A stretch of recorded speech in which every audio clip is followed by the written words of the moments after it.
Les gens dorment dehors sur le trottoir. Moi je regrette parce que la France, si nous venons en France, nous venons demander l'asile. La France est considérée comme un pays des droits de l'homme. Et ces droits de l'homme, nous ne voyons pas cela. Étant des demandeurs d'asile, il fallait quand même organiser un certain cadre qui pouvait nous permettre d'être bien accueillis. Les gens dorment dehors pour attendre en fait que nous puissions être accueillis. Il y a le froid, il y a le vent, et regardez la place, il y a l'insécurité. Donc nous regrettons cette situation. Entassés sur un long trottoir qui sépare la circulation automobile d'un vide de 20 mètres, au fond duquel se trouvent des voies ferrées. Ces réfugiés des 4 coins du monde attendent en vain que la France les accueille, eux et leurs enfants. Mais l'accueil n'est pas au rendez-vous. Pire, l'horreur guette ces indésirables déjà persécutés dans leur pays, car les autorités françaises multiplient les pièges à leur égard. Au mois d'août, il y a eu une manifestation d'organiser justement devant le centre d'accueil préfectoral des demandeurs d'asile rue d'Aubervilliers à Paris. Donc une manifestation pour dénoncer les pratiques préfectorales que l'on appelle les convocations pièges. Est-ce que vous pouvez nous expliquer un peu? Alors ça c'est un espèce de guet-apens qu'a mis en place la préfecture en plein été, évidemment c'est pas un hasard.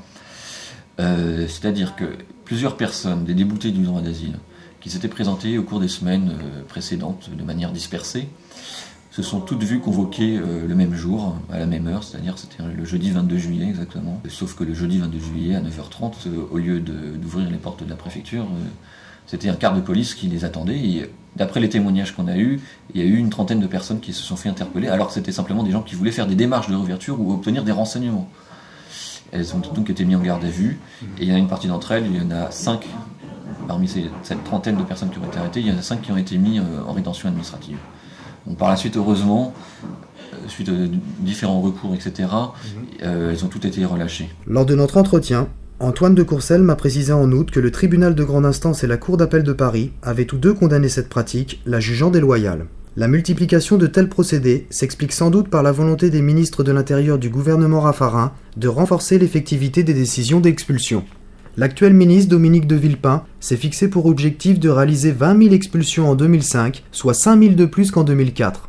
Liliane Debèche travaille à la CFDT. Lors d'un départ en vacances, elle est témoin dans l'avion de l'expulsion forcée d'un Haïtien. Cette personne hurlait vraiment et se tapait la tête et criait à la mort et disait « je vais mourir, je vais mourir, je vais mourir ».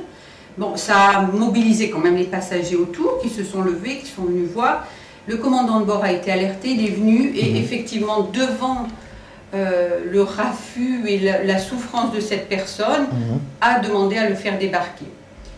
Donc il a été pris de poids, mais les policiers avaient oublié qu'ils l'avaient entravé, donc ils l'ont tiré, il est resté collé au siège par les chevilles et il est tombé sur les sièges. Enfin c'était inhumain. Moi je comprends qu'il y ait des situations que la loi doit être respectée, etc.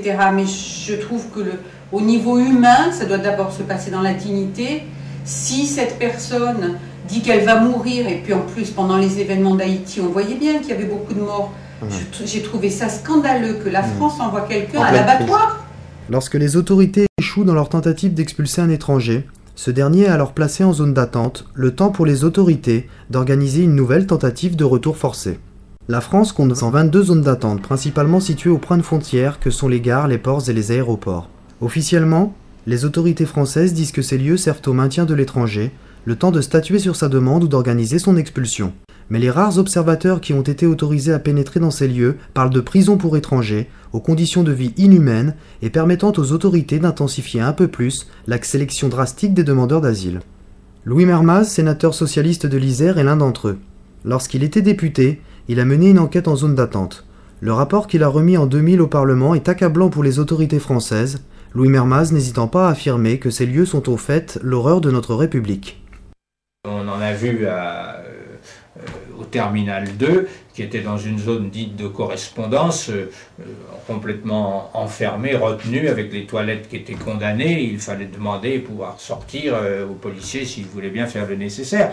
Et j'avais vraiment l'impression de voir là ce que devait être dans le temps un pont sur les navires négriers. C'était vraiment l'horreur absolue.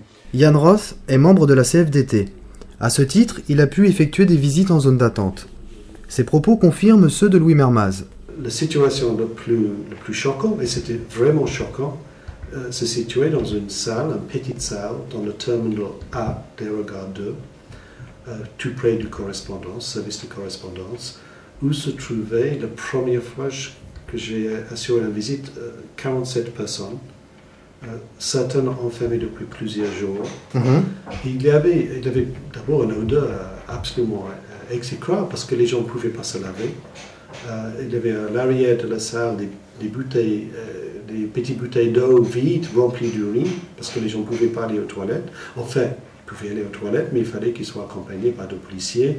Et c'était, il y avait plus ou moins de bonne volonté, ou même plus ou moins de possibilités pour la police de le faire. Ils n'étaient pas nombreux, et il y avait beaucoup de personnes retenues dans cette salle. Ils sont des personnes simplement non admises en France.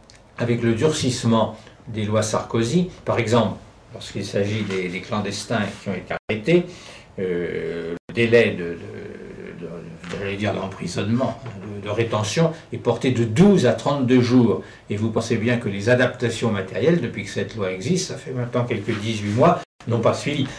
Donc il y a davantage de gens qui sont dans des conditions encore plus précaires. Dans ces locaux policiers, aux frontières de notre République, les traitements inhumains et dégradants forment le quotidien de ces personnes qui n'ont commis aucun crime. Début novembre 2004, l'ANAFE m'a autorisé à filmer une permanence téléphonique au service des personnes enfermées en zone d'attente. Caroline, employée à l'ANAFE, doit rappeler Sandra, enfermée dans la zone d'attente de l'aéroport Roissy-Charles de Gaulle. Sandra a fui la République démocratique du Congo. Elle demande l'asile en France, mais les autorités françaises à la frontière ont rejeté sa demande. À présent, elle risque d'être expulsée à tout moment et dit être victime de violences policières et de mauvais traitements. Oui. Moi, je déclare qu'on m'en veut taper. Oui. Je me sens mal. Là, dans mon document, on a dit que je me sens pas mal. Mais moi, comme je suis ici, je me sens très mal. Très, très mal. Il faut s'occuper de vous, de me prendre mes soins. Je ne peux pas partir comme ça. C'est pour cela que j'ai déclaré.